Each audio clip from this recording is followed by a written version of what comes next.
Hi guys, once again thanks for tuning into the channel on my review on my Honda CT125 Hunter, which I bought roughly 2 weeks ago. And before we get into it, I'd just like to say I'd like to thank all those new subscribers who have gone to the trouble to subscribe to the channel, and all the regulars who go to the trouble to come here and watch the content I put up for it. And if you haven't thought about subscribing to the channel and you'd like to continue watching this, because I plan to put up a lot more continuous content, please subscribe. And in the meantime, if you check my comment section, I'll put up links to 3 or 4 of the top videos which I've put up on this particular bike that may be of interest to you, and give you a good bit of view on. One will be the hill climbing, one will be the first impression review, and there'll probably be an around town ride to give you an idea what the bike's like to ride around town. So apart from that, we'll get onto it and see what you think. By the way, several months back I was watching an Aussie channel called Biker Bits, run by Mark, and he first mentioned this Honda Hunter CT125, and that's when I first become interested. And after that, a month or so back, he mentioned that it looks like it was coming to Australia now and it was about to be released, and that's when I decided to go further into it and look into getting one. So that's how I virtually come into the idea of grabbing one of these bikes. So if you're interested in looking at a good channel with great content and you get a lot of entertainment on it, just look up that Biker Bits, because I've been watching it now for the last couple of years or more, and he has postie bikes and everything on it, and he's really good to watch. So that's something for you to look at in that line. So as it is of now, we'll go back onto this bike here and see what we think of it. So what I'll tell you now, I've put up 250 kilometres from scratch since I bought the bike. So I roughly paid 7,800 Australian dollars for the bike when I bought it. One thing I can tell you about these bikes is they're in pretty high demand, they're not easy to get. So it's almost impossible to go in there and say to the dealer, is that the best price you can do on the particular bike for me? Because if you do happen to get one and ask him that, well, naturally when you look at him, right behind that salesman there's going to be somebody there playing a violin, and that will indicate to you that he's going to spin you a story and say straight off how it goes that there's not much profit on this particular bike, that we don't make much money on them, so that's the best I can do. So that's how the story goes with anything cheap or any of these bikes or anything in high demand. So you've either got to pay the price, walk out, and then after that come back and then find out the bike is gone. And that's exactly what happened when I bought this bike. There were a couple of other people interested in looking at the bike but didn't want to pay the price, and I happened to ring and they told me it was on floor stock, and that's how I bought it. So I'll tell you exactly what happened there. Okay guys, so overall I've put up approximately 250 kilometres in the last couple of weeks on this little bike, and if I had to describe it in one word, we'll swing around here. Let's always give a good honest opinion. I'd class this bike as a lot of fun, and I think that would be the best way to do it. And I think we'll class this review as finished now, because there's not much more you can say about it apart from that. Just a joke. Yeah, so that's about it. It's a really good little bike in all areas. I've had a lot of fun with it since I've had it. So if you had any complaints at all, I suppose, and most people, according to the comments, do pick one thing as a main source of a complaint with this one, and that would be the price.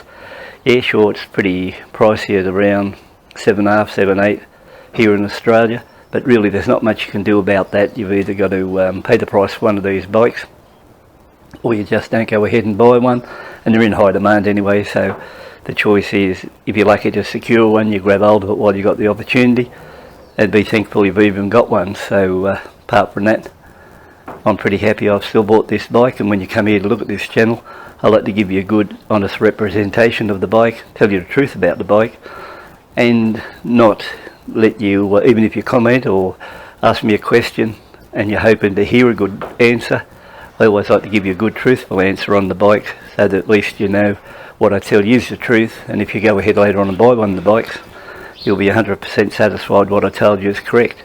So I suppose the first question is, seeing you know I live in Australia, there's no shortage of postie bikes, where I could have picked one up second hand for 2,000 or 3,000. Why didn't I just go ahead and buy one of those rather than just chase this CT125 brand new?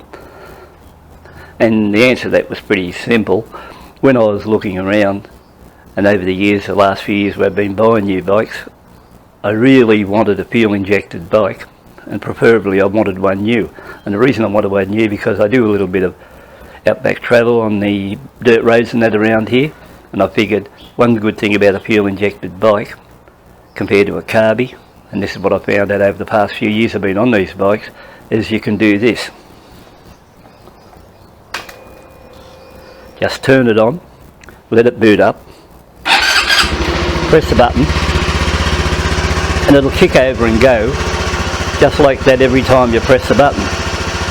Now, when I've had carby bikes here, it hasn't been the case. I've been over there and I've been trying to start them, they didn't want to start. I've just had a lot of trouble with them. I've been caught out along the road with them. So that's the main reason. I'm not all that mechanically minded, and I figured this was the best way to go for me. Either that or see that high ace van, I'd be on the cell phone and ringing the wife and say, can you come and pick me up?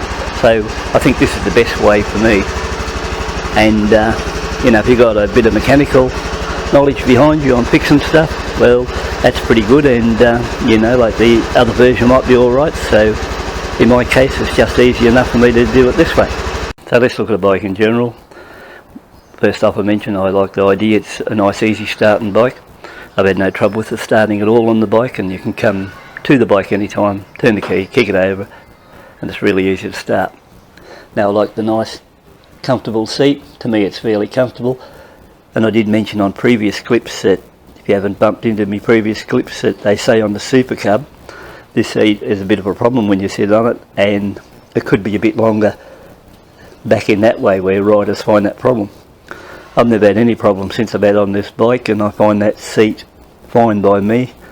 And I'm 5'9", going at 175 pounds, well 80 kilos, or a shade over 80 kilos, so no trouble in that direction. The next thing we could look at is, someone else mentioned about the high flow exhaust. Yeah, any risk of getting burned on it?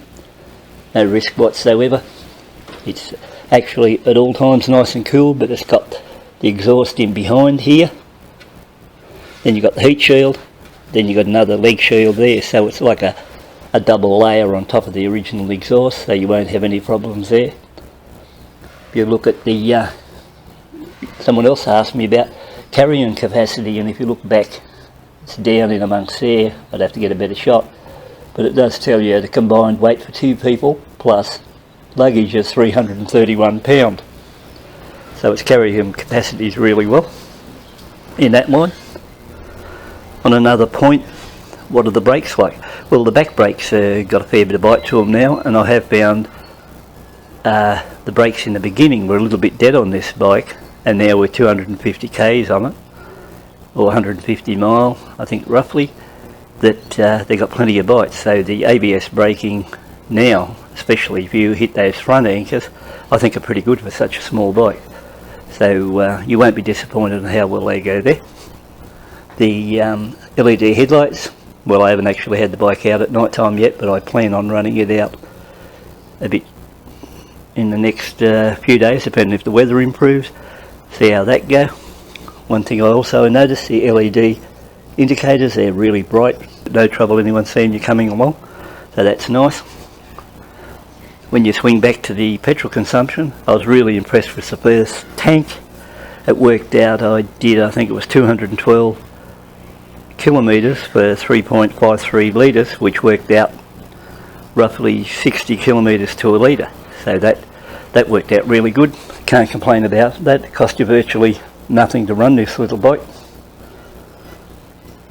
This big parcel tray on the back, I did drill a hole for my top box to go on it, but I've had second thoughts about that now, and I think I might go with tradition, the old milk box. And I've got one here, and we might have a look and see how it looks.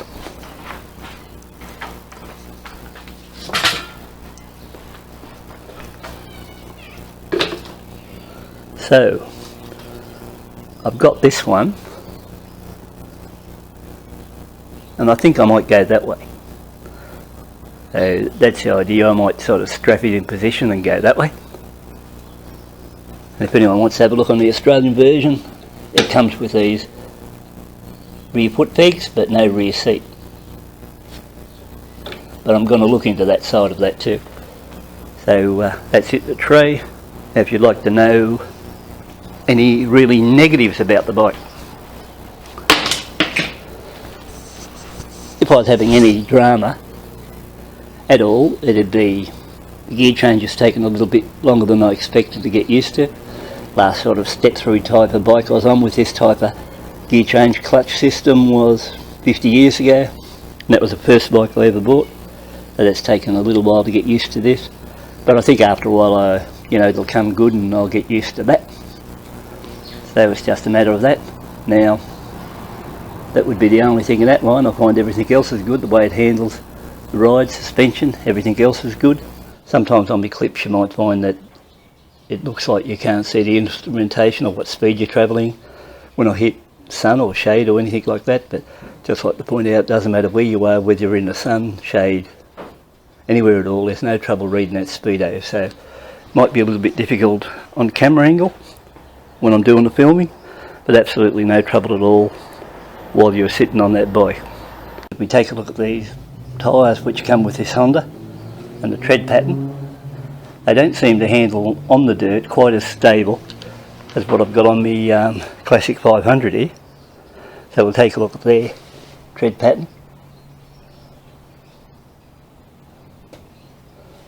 Yeah, so overall it appears to handle a lot better on dirt than this particular bike, but I suppose that's the way it goes. So later on, I'd probably look at upgrading the tyres on this to something just that little bit better. I might have mentioned to you before that this little Honda CT125 comes in at 120 kilos, and when you're out along the road or on the trails and that, you can grab hold of it if you get in a tight spot, just move it, spin it around the other way, head back down to wherever you're going, and it's no trouble at all. You always feel confident when you're riding it. Just nothing, no problems whatsoever. If you swing over to this Enfield and you get that out along the road, this one here weighs in at very close on 200 kilos, and it's a fair handful when you get out along the road. And some of the places I've had the Honda in, you wouldn't take this bike, because if something went wrong and you lost your weight or weight of balance and it fell over on you, it'd be a fair handful to pick this particular bike up.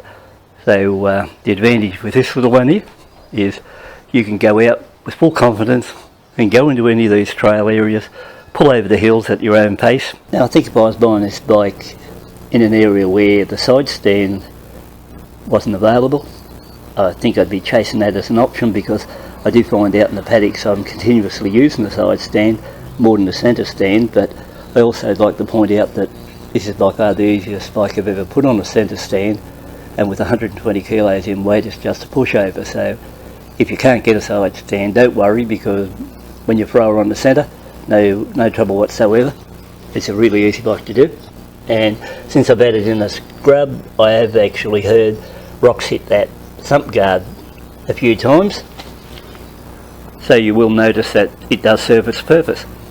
Yeah guys, so rather than just bore you holding the camera and just running around the bike, what I'm thinking of doing, I'll go back through my archives or my old clips, pull up a few interesting clips on when I first got the bike, around town run, bit of a cruise out along the highway, another one against a bit of a headwind, say one cruising at 80 kilometres an hour. We might even pick up one of them up there where I'm running the forest trails. There's a good one there on a little bit of a hill climb. Another one where I'm going through a fair bit of dense scrub on it. Another one where I hit a really good pothole going along, gives you an idea how it handles the suspension, especially in the front end. And one that threw me around a little bit when I went through a water crossing and hit a rock in there as I went through the water, and that tossed it around a little bit there too, but it still managed to track well and go through that okay. So with those clips, I'll do a voiceover on those and just show you what's going on, and then it'll show you that this bike, since I bought it for 250 kilometres, I've run it around town, out on the highway or through the forest and back roads around here. So I've given it a really good test in that 250 k's I've been behind the bars of this bike.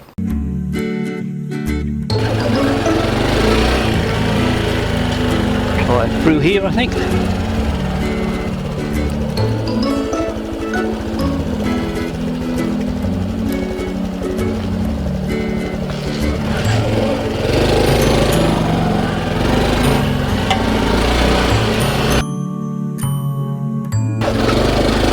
Straight up in amongst these pine trees. But where will we go? There's nowhere to go.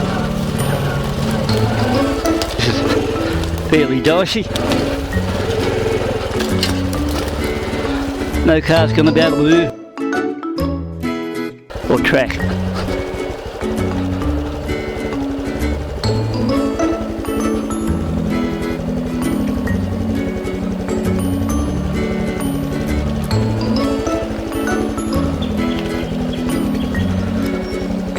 Pretty rough here.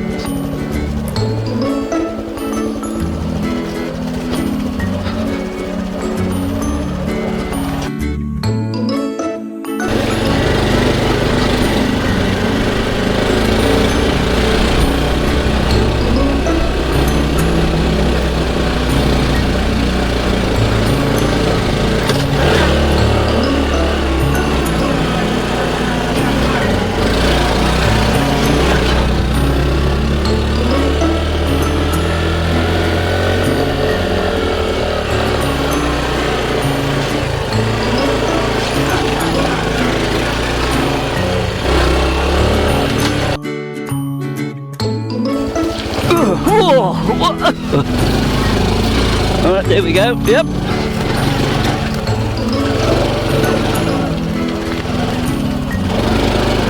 Nothing over this one. Whoa!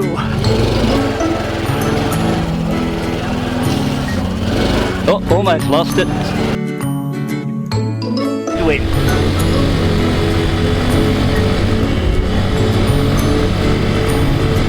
Okay, directly into a headwind. And I'm on 80 now. Doing it easy. Right in.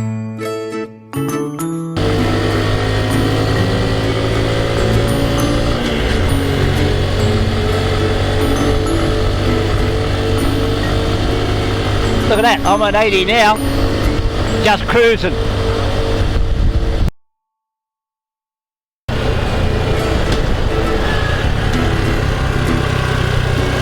Oh, look at this. Look at the lean on this. Look what you can do with the lean and 9 horsepower.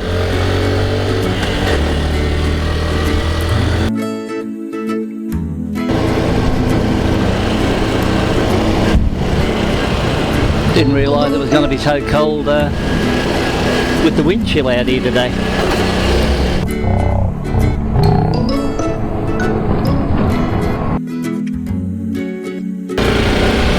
In case you're wondering about something else, the brakes, the really good brakes on it. The ABS system on the front's nice.